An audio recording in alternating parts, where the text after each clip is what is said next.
Hello बच्चों। आज हम इस टॉपिक पे डिस्कस करेंगे कि बच्चे पढ़ते पढ़ते डीमोटिवेट क्यों हो जाते हैं। एक्चुअली बच्चों टू रीजंस होते हैं जिसकी वजह से बच्चे पढ़ते पढ़ते डीमोटिवेट हो जाते हैं।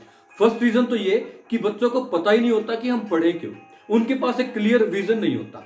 और सेकंड ये कि बारी बारी पढ़ने के बाद भी अगर अच्छा रिजल्ट नहीं आता तो बच्चे डीमोटिवेट हो जाते हैं। पहले हम बच्चों फर्स्ट रीजन की बात करते हैं कि हम पढ़ें क्यों। तो मैं आपसे यह कहना चाहूंगा कि हमारे पास एक अपॉर्चुनिटी है कि हम उनके लिए जी सकते हैं जो हमारे लिए जिए, जिन्होंने सारी जिंदगी हमें पालने के लिए, हमारी सेवा करने के लिए बिता दी। वो है हमारे पेरेंट्स। बच्चों हम वो रास्ता बन सकते हैं जिस पे चल के हमारे पेरेंट्स के सपने साकार हो सकते हैं। किसी एक महान शायर ने कहा है कि फैजान की पहचान अपने वालिद वालिदा के आगे एक घायल परिंदे से ज्यादा कुछ भी नहीं। मैं बच्चों एक कहानी से आपको ये बात समझाता हूं। एक बारी एक काव होती है और एक लोयन होता है। काव बच्चों आगे आगे भाग रही होती है और लोयन उसको खाने के लिए उसके पीछे दौड़ रहा होता है। काव अपना 100% देके दौड़ती है। एक रास्ते में छोटी सी एक दीवार आती है, एक वॉल आती है, उस वॉल से जंप कर जाती है। जैसे ही बच्चों जंप करती है तो देखती है दूसरी साइड के ऊपर वहां पे दलदल था, एक कीचड़ था, मड था, और उस दलदल में धीरे धीरे धंसने लग जाती है।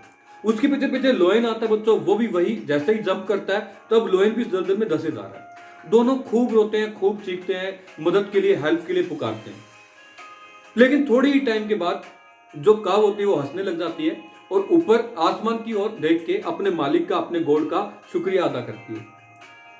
तो इससे उससे लोयन पूछता है कि काव, ऐसा क्या हो गया कि अब तू एकदम से, अभी तो टेंशन में थी, अभी रो रही थी, लोगों को हेल्प के लिए पुकार रही थी, अब एकदम चुप कैसे होगी।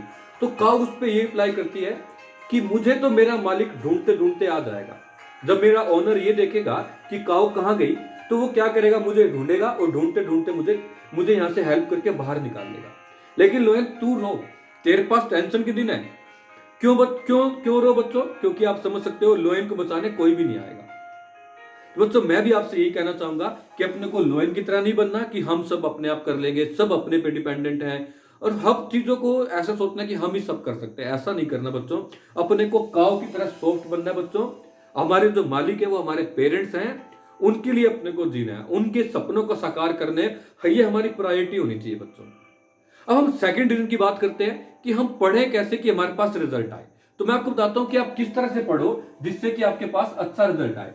बच्चों आउटकम आने के लिए हमारे पास दो चीजें चाहिए होती है, टाइम और इंटेंसिटी। आउटकम जो है वो दो चीजों का मल्टीप्लिकेशन है, एक टाइम का, एक इंटेंसिटी का। हमें टाइम भी देना होगा और टाइम को इंटेंसिटी से, मतलब जैसे कि आप समझिए, अगर हम फुल मंथ पढ़ते हैं लेकिन वही एक दिन अगर एग्जाम डेज में हम पढ़ते हैं तो वन डे या वन नाइट के अंदर आप इतना पढ़ लेते हो जो फुल मंथ के अंदर नहीं पढ़ सके थे।